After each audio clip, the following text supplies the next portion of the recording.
নমস্কার বন্ধুরা, welcome to ঋতু রান্নাঘর। আজকে আমি রান্না করেছি ছাতুর পুর দিয়ে পরোটা।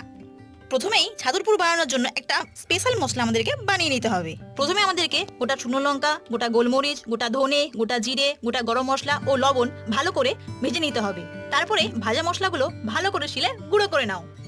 আলুর পরোটা, সবজি পরোটা তো অনেক খেয়েছো, এবার ছাতুর পুর দিয়ে পরোটা বানিয়ে দেখো।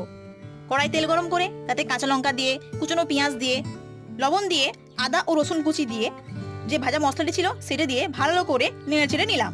তারপরে 2 চামচ ছাতু দিয়ে আবার ভালো করে নেড়েচেড়ে নিতে হবে। এইভাবে পুর বানিয়ে গরম গরম পুর ঠান্ডা হওয়ার জন্য প্লেটে দিয়ে দিন।